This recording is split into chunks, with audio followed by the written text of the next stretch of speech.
Hello दोस्तों, स्वागत है आपका वर्मास ऑनलाइन अकेडमी में। दोस्तों जेएसएससी लैब असिस्टेंट का एग्ज़ाम हो चुका है और उसके बाद जो है दोस्तों जेएसएससी ने अपना आंसर की भी जो है औपबंदिक आंसर की जारी किया था इससे पहले। ठीक है, आज का जो अपडेट है दोस्तों ये है कि जेएसएससी ने अपना फाइनल आंसर की जो है ये जारी कर दिया है। ठीक है, तो फाइनल आंसर की के साथ ही जो है दोस्तों ये क्वेश्चन उठता है कि कट ऑफ क्या रहेगा। ठीक है, क्योंकि जो औपबंदिक आंसर की जारी किया गया था उसमें कुछ सुधार होने की संभावना थी। हालांकि हम लोग जान रहे थे कि बहुत ज़्यादा कुछ सुधार नहीं होना है, क्योंकि जो क्वेश्चन पेपर था और जो उसका आंसर जारी किया गया था इसको हमने देखा था और हम जान रहे थे कि बहुत ज़्यादा जो है इसमें चेंजेस नहीं होना है। एक आध क्वेश्चन में कुछ कुछ चेंजेस होगा। तो दोस्तों उसी तरह से जो है एक आध क्वेश्चन में कुछ चेंज हुआ है। ठीक है, तो आइए देखते हैं क्या रहेगा कट ऑफ जेएसएससी के लैब असिस्टेंट के एग्ज़ाम के लिए। जो लोग दोस्तों जेएसएससी का लैब असिस्टेंट एग्ज़ाम दिए हैं उनको पता होगा कि जेएसएससी ने अलग अलग दिनों में जो है ये एग्ज़ाम लिया है। ठीक है, और बहुत सारे फिजिक्स वाले लोग भी जो है केमिस्ट्री वाले लोग फिजिक्स का, बायोलॉजी वाले फिजिक्स का या केमिस्ट्री वाले बायोलॉजी का, इस तरह से अलग अलग सब्जेक्ट्स के लिए बहुत सारे लोगों ने एग्ज़ाम भी दिया था। दोस्तों यहाँ पर जो लोग दूसरे दूसरे सब्जेक्ट्स का एग्ज़ाम दिए हैं उनसे बहुत ज़्यादा इससे असर नहीं होगा। जिनका जो सब्जेक्ट था पर्टिकुलरली उस पर जो है ये असर करेगा। ठीक है, कट ऑफ जो है उसी पर फिक्स होगा। ठीक है, तो आइए जानने का प्रयास करते हैं कि कितना कट ऑफ रहेगा और हर एक पॉइंट्स को, चूँकि एग्ज़ाम भी जो है अलग अलग डेट में हुआ है, एग्ज़ाम का लेवल भी जो है जो हमने देखा था कि अलग अलग एग्ज़ाम का जो लेवल है वो भी अलग अलग था, तो कट ऑफ भी जो है इसी के आधार पर वेरी करेगा। तो हर एक पॉइंट को हम लोग कंसिडर करेंगे और कंप्लीट एनालिसिस करेंगे और जानेंगे कि अलग अलग विषयों के लिए जो है ये कितना cut off JSSC lab assistant के लिए होगा। दोस्तों साथ ही साथ एक पोलिंग भी कराया गया है हमारे द्वारा, तो इस पोलिंग का भी रिस्पॉन्स देखेंगे, इस पोलिंग का भी रिजल्ट देखेंगे और देखेंगे कि लोगों ने जो है कितने क्वेश्चंस का आंसर्स को जो है करेक्टली अटेम्प्ट किया था और अब समय आ गया है ये जानने का कि कितना कट ऑफ होगा। ठीक है, तो शुरू करते हैं। स्टेप बाय स्टेप हम लोग हर एक पॉइंट पर डिस्कस करेंगे। ठीक है दोस्तों, इस पूरे प्रकरण को अच्छे से समझने के लिए ये वीडियो जो है ये लास्ट तक जरूर देखें। ठीक है, कहीं भी इसको स्किप नहीं करें, तब जो है आपको पूरा प्रकरण जो है समझ में आएगा कि किन किन चीज़ों के आधार पर जो है ये तय होगा और कितना कट ऑफ जो है ये किस सब्जेक्ट के लिए आएगा। तो स्टेप बाय स्टेप हम लोग शुरू करते हैं। आज जो है आज का अपडेट ये है कि जेएसएससी ने फाइनल आंसर की जारी किया है। इससे पहले क्या हुआ था? इससे पहले दोस्तों ये हुआ था कि एक लिंक जो है जेएसएससी ने जारी किया था। पहले एक नोटिस जारी किया, notice regarding online representation on tentative answer की JLACE 2023, यानी कि Jharkhand lab assistant competitive exam 2023 के लिए जो है एक नोटिस जारी किया और इन्होंने जो है जो आंसर की टेंटेटिव आंसर की जो जारी किया उसमें से रिप्रेजेंटेशन की मांग की। ठीक है, इसके लिए जो है दोस्तों एक लिंक भी प्रोवाइड किया गया था और कहा गया था कि इस लिंक पर जो है आपको लॉगिन होना है और लॉगिन होकर 28 अगस्त तक जो है आप अपना रिप्रेजेंटेशन जो है ये सबमिट करें। तो ये जो है ये आवश्यक सूचना प्रकाशित हुई थी इस संदर्भ में झारखंड प्रयोगशाला सहायक प्रतियोगिता परीक्षा 2023 के संदर्भ में 22 अगस्त को ये सूचना प्रकाशित हुई थी, जिसमें कहा गया था कि जो एग्ज़ाम हुए थे 27 जुलाई से लेकर 12 अगस्त तक का, दोस्तों इन सभी एग्ज़ाम्स का औपबंदिक आंसर की जो है जारी किया गया है। आपत्ति दर्ज करने हेतु लिंक जो है आयोग की वेबसाइट पर प्रकाशित की गई है और 28 अगस्त की मध्य रात्रि तक अभ्यर्थी जो है अपना रोल नंबर और जन्म तिथि को एंटर करके अपना ऑनलाइन आपत्ति जो है ये दर्ज कर सकते हैं। ठीक है, तो 28 अगस्त का समय पार हो गया। तो अब क्या हुआ है दोस्तों, अब जेएसएससी ने जो है यहाँ पर आज को एक लिंक जारी किया है और कहा है कि ये फाइनल आंसर की है जेएसएससी लैब असिस्टेंट के एग्जाम का। ठीक है, देखते हैं क्या कुछ जारी किया है जेएसएससी ने इस लिंक में। तो दोस्तों उस लिंक के माध्यम से जेएसएससी ने एक आवश्यक सूचना जारी की है झारखंड प्रयोगशाला सहायक प्रतियोगिता परीक्षा 2023 को लेकर आवश्यक सूचना संख्या 7, और दोस्तों ये आज को प्रकाशित हुई है 5 सितंबर को। और यहाँ पर जो है आप देख सकते हैं कि जो प्राप्त आपत्ति है और उस पर विशेषज्ञ समिति का जो प्रतिवेदन है, इसके आलोक में सम्यक विचारोपरांत आयोग द्वारा निर्णय लेकर उक्त परीक्षा के अधीन निम्नलिखित प्रश्नों का उत्तर संशोधित करते हुए अंतिम आंसर की जो है ये फाइनल आंसर की प्रकाशित की जाती है। यहाँ हम लोग देख सकते हैं कि जो पेपर 1 था दोस्तों, तो पेपर 1 में बहुत ज़्यादा चेंजेस नहीं हुआ, केवल एक क्वेश्चन आईडी दिया हुआ है यहाँ पर 140667। इसका ये जो क्वेश्चन आईडी है इसका जो है केवल आंसर बदला है। जो औपबंधिक आंसर की जो जारी हुआ था प्रोविजनल आंसर की, ये ए था इसमें इसका आंसर, जबकि इसका समिति के द्वारा विशेषज्ञ समिति ने इसको डी करार दिया। ठीक है, तो अंतिम आंसर की जो है इसको डी कहा गया है। बायोलॉजी के लिए इस तरह से जो है 4 क्वेश्चंस का आंसर बदला है। ठीक है, एक क्वेश्चन का आंसर जो है ये डी किया गया है, बाकी 3 क्वेश्चंस को जो है ये गलत बताया गया। ठीक है, इसका आंसर्स को गलत बताया गया।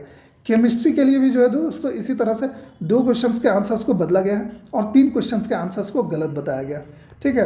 और उसके बाद जो है दोस्तों फिजिक्स की अगर हम लोग बात करें तो एक क्वेश्चन का आंसर जो है यहाँ पर चेंज हुआ है। जो क्वेश्चन आईडी दिया हुआ है, इस क्वेश्चन आईडी का जो आंसर जो पहले ए था वो अब सी कर दिया गया है, ठीक है। अब जो है यहाँ पर आपको एक चीज़ जो ध्यान देना है, ये कहा जा रहा है कि उक्त प्रश्नों के अतिरिक्त अन्य सभी प्रश्न का अंतिम आंसर की वही होगा जो औपबंधिक आंसर की के माध्यम से संसूचित है, ठीक है। यानी कि बाकी जितने आंसर्स है ये सभी वही रहेंगे।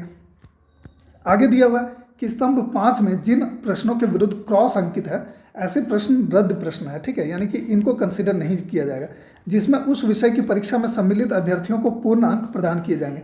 तो ये जो दिए हुए हैं क्रॉस में जो दिए हुए हैं ये सारे आंसर्स रद्द हैं और इसमें आपको पूर्ण अंक मिल जाएंगे, ठीक है। 2-2 अंक का क्वेश्चन था हर एक क्वेश्चन, तो 2-2 अंक जो है इन सभी के लिए मिल जाएंगे। यानी कि अगर हम लोग केमिस्ट्री की बात करें तो 6 अंक जो है आपको फ्री में मिल जाएगा, ठीक है। बायोलॉजी की बात करें तो 6 अंक जो है आपको फ्री में मिल जाएगा। फिजिक्स में ऐसा कुछ नहीं है, ठीक है। तो ये एक सूचना आज जेएसएससी ने जारी किया और साथ ही साथ फाइनल आंसर की जारी किया। तो दोस्तों इसमें हमने देखा कि कोई खास परिवर्तन नहीं देखने को मिला। जो क्रॉस है उसमें तो सभी को मार्क्स मिल ही जाएगा, ठीक है। 1-2 आंसर्स जो है सभी सब्जेक्ट के लिए चेंज किया गया है, तो उससे कोई खास परिवर्तन नहीं होना है। बात यह है कि हर कोई जो है यहाँ पर परेशान है कि इसका कट ऑफ क्या होगा। कट ऑफ की बात करने से पहले हम लोग एक बार रिक्तियों का विवरण देख लेते हैं। टोटल जो है 690 पदों के लिए ये वैकेंसी जो है ये जारी हुई थी। जेएसएससी ने टोटल 690 पदों के लिए वैकेंसी जारी की थी, ठीक है। प्रयोगशाला सहायक फिजिक्स के लिए जो है दोस्तों 230 पद थे, ठीक है, जिसमें 93 पद जो है ये अनरिजर्व थे। अनुसूचित जनजाति के लिए जो है 60 पद रिजर्व थे।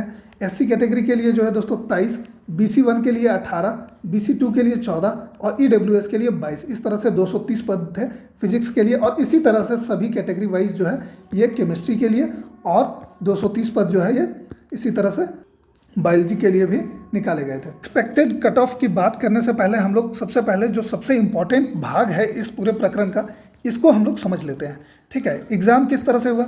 एग्जाम कुछ ऐसे हुआ कि मुख्य परीक्षा ही हुआ, ठीक है, जो कि CBT आधारित था, यानी कि कंप्यूटर बेस्ड टेस्ट था, ठीक है। एक चरण में ये परीक्षा हुआ है, कंप्यूटर बेस्ड टेस्ट था और इसमें जो है दोस्तों 2 पेपर्स थे। पेपर 1 था जो कि GK GS और हिंदी का था, जो 100 मार्क्स का था। पेपर 2 जो था वो संबंधित विषय का था, यानी कि फिजिक्स वालों के लिए फिजिक्स का, केमिस्ट्री वालों के लिए केमिस्ट्री का और बायोलॉजी वालों के लिए बायोलॉजी का था, ठीक है। तो यहाँ पर ये सारा चीज़ क्लियर है दोस्तों। पेपर 1 जो था वो 100 क्वेश्चंस थे उसमें और 50 क्वेश्चंस जो है ये GK GS से पूछे गए थे और 50 क्वेश्चंस हिंदी से। दोस्तों यहाँ पर जो है आपको ध्यान देना है कि हर एक क्वेश्चन जो है ये 1 अंक का था और मिनिमम 33% अंक जो है ये क्वालिफाइंग के लिए चाहिए था। पेपर 2 जो दिया हुआ है दोस्तों, पेपर 2 150 प्रश्नों का था और हर एक क्वेश्चन जो है ये 2 अंक का था, यानी कि टोटल जो है हम लोग बात करें तो 300 अंक का था। तो जो पेपर 1 है ये तो क्वालिफाइंग था, तो जो लोग इसमें क्वालिफाई कर जाएंगे तो वो बस क्वालिफाई होना है, ठीक है। तो उनका पेपर 2 चेक होगा, ठीक है। अब पेपर 2 की हम लोग बात करते हैं, क्योंकि ये जो पेपर 2 है यही आपके मेरिट के निर्धारण के लिए काम आएगा, ठीक है। तो इसी पर जो है ये मेरिट का निर्धारण होगा और जो कट ऑफ है वो हम लोग जो कट ऑफ की बात करेंगे वो इसी के बारे में बात करेंगे, ठीक है, पेपर 2 के बारे में। तो पेपर 2 में आपने जितना क्वेश्चंस अटेम्प्ट किया है, जितना क्वेश्चंस आपका सही हो रहा है, इसी के आधार पर जो है ये तय होगा कि अब दोस्तों ध्यान देने वाली बात यह है कि पेपर 2 जो है इसमें जनरल और BC यानी कि BC1, BC2 और EWS इन सभी के लिए 50% अंक लाना जो है अनिवार्य रखा गया था। SC और ST के लिए जो है पेपर 2 में मिनिमम 45 अंक लाना अनिवार्य रखा गया था। टोटल जो है ये 300 मार्क्स का जो है क्वेश्चंस था, तो 50% यानी कि अगर आपने मिनिमम 150 अंक नहीं पाए हैं तो यहाँ पर जो है आप डिस्क्वालीफाई कर दिए जाएंगे। अगर इसी तरह से अगर आप SC अथवा ST कैटेगरी के उम्मीदवार हैं और अगर 45% यानी कि 135 अंक से कम अंक लाए हैं तब जो है आपको डिस्क्वालीफाई कर दिया जाएगा। तो ये सारे कंडीशंस जो है जेएसएससी ने रखा था, ठीक है। अब दोस्तों बात करते हैं एक्सपेक्टेड कट ऑफ की कि एक्सपेक्टेड कट ऑफ क्या होगा। दोस्तों जैसा कि हमने बताया कि हम लोग इसमें एक पोलिंग के बारे में डिस्कस करेंगे। एक पोल कराया गया था और इस पोल के नतीजे जो है हम लोग देख लेते हैं। तो दोस्तों ये पोल का नतीजा जो है आपको सामने स्क्रीन पर दिख रहा है। दोस्तों ये जो पोलिंग कराया गया है फिजिक्स के लिए, इसमें पूछा गया था कि कितने क्वेश्चंस जो है ये सही बनाए हैं, ठीक है। तो इसमें नतीजे क्या आए कि 38% लोगों ने कहा कि 100 से 120 क्वेश्चंस जो है उन्होंने सही बनाए, और उसके बाद 20% लोगों ने कहा कि 120 से अधिक क्वेश्चंस जो है सही बनाए, ठीक है। 19% लोगों ने कहा कि 130 से भी अधिक क्वेश्चंस जो है ये सही बनाए, ठीक है। तो हम लोग मेजॉरिटी के साथ जाएंगे, और दोस्तों इससे ये समझ में आता है कि लगभग जो है 120 क्वेश्चंस अगर आपने सही बनाए हैं, यानी कि इसका कट ऑफ जो है दोस्तों ये जनरल और BC1 और BC2 के लिए, ठीक है। जनरल BC1 BC2 के लिए इसका एक्सपेक्टेड कट ऑफ जो हमारे द्वारा कहा जा रहा है ये लगभग 240 रहेगा, यानी कि अगर आपने मिनिमम एक क्वेश्चंस बनाए हैं तब जो है, चूँकि हर एक क्वेश्चन 2 मार्क्स का था, तब आप 240 अंक मिनिमम जो है ये प्राप्त कर पाएंगे, और दोस्तों तब कुछ चांसेस होगा कि आप जो है फिजिक्स के लिए क्वालिफाई कर जाएं, ठीक है। अगर आप दोस्तों इसी तरह से EWS कैटेगरी के हैं तो लगभग जो है 230 मार्क्स जो है ये इसका कट ऑफ जाएगा EWS कैटेगरी के लिए। SC और ST कैटेगरी के लिए जो है दोस्तों लगभग 200 अंक जो है ये SC और ST कैटेगरी के लिए जाने का पूरा संभावना है, ठीक है। तो ये तो फिजिक्स का था। दोस्तों देख लेते हैं केमिस्ट्री का क्या रिस्पॉन्स रहा है। केमिस्ट्री में भी जो है दोस्तों इसी तरह से ये जो पोल कराया गया था, तो ये केमिस्ट्री का पोल है, जिसमें लोगों ने कहा, अधिकतर लोगों ने कहा कि उन्होंने 100 से 120 क्वेश्चन जो है ये सही बनाए हैं, ठीक है। तो 100 से 120 क्वेश्चन सही बनाए हैं, तो इसका मतलब है कि 120 यानी कि अगर आपने 120 क्वेश्चन सही बनाए हैं तब जो है कुछ चांसेस हैं, ठीक है। इसका एक्सपेक्टेड कट ऑफ जो है ये 120 × 2, ठीक है, यानी कि 240 अंक जो है इसका एक्सपेक्टेड कट ऑफ जाएगा जनरल और BC के लिए, ठीक है। अगर हम लोग बात करें EWS के लिए तो फिर से जो है इसी तरह से लगभग 230 अंक जो है EWS के लिए जाएगा, क्योंकि पूर्व के जितने भी परीक्षा हुए हैं इसमें ये देखा जा रहा है कि EWS का कट ऑफ जो है ये BC के मुकाबले कम जा रहा है, तो जनरल और BC से ये ऑफकोर्स कम ही जाएगा, 230 रहेगा। और दोस्तों अगर आप SC ST कैटेगरी के हैं तो लगभग जो है ये 200 अंक जो है ये इसका कट ऑफ जाएगा फॉर SC और ST।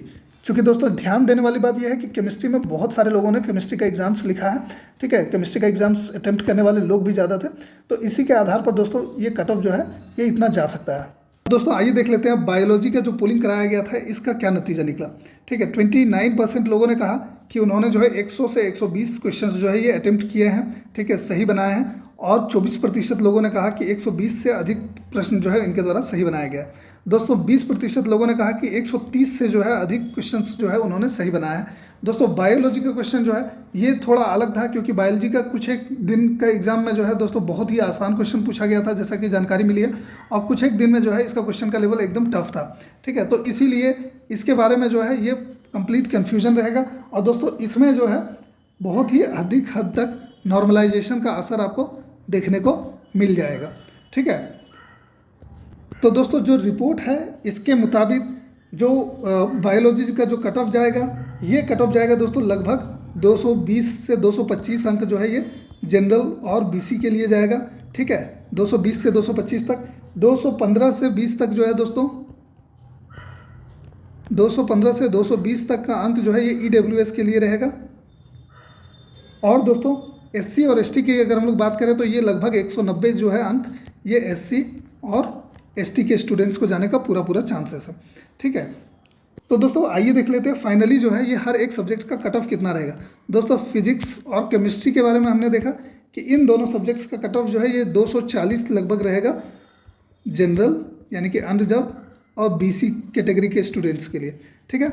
230 जो है ये इसका कट ऑफ हो सकता है EWS के लिए, और दोस्तों 200 जो है इसका कट ऑफ हो सकता है SC और ST स्टूडेंट्स के लिए, ठीक है। हालांकि यहाँ पर आपको ध्यान देना है कि चूंकि जो है एग्ज़ाम्स जो है ये अलग अलग डेट में हुआ है, अलग अलग डेट में हुआ, ठीक है, और जो क्वेश्चन पूछा गया था इसमें काफ़ी अंतर था, ठीक है। अलग अलग डेट के जो भी क्वेश्चंस थे इसमें काफ़ी अंतर थे, और जैसे कि JSSC ने पहले ही क्लियर किया था कि नॉर्मलाइजेशन के आधार पर जो है ये अंक तय किए जाएंगे, ठीक है। तो दोस्तों नॉर्मलाइजेशन के कारण जो है ये काफ़ी हद तक जो है इसमें आपको प्रभाव देखने को मिलेगा। कुछ हद तक जो मार्क्स है कट ऑफ मार्क्स ये इसके कारण चेंज होगा। दोस्तों वीडियो पसंद आया तो इसे लाइक कर दें। साथ ही साथ अगर आप JSSC के एग्जाम्स की तैयारी कर रहे हैं तो हमारे चैनल वर्मास ऑनलाइन एकेडमी को सब्सक्राइब कर लें, ताकि JSSC के एग्जाम्स के प्रिपरेशन से रिलेटेड जितने भी समय समय पर पब्लिश किए जाने वाले मटेरियल्स हैं या वीडियोज़ हैं इन सभी का नोटिफिकेशन आपको मिलता रहे। धन्यवाद।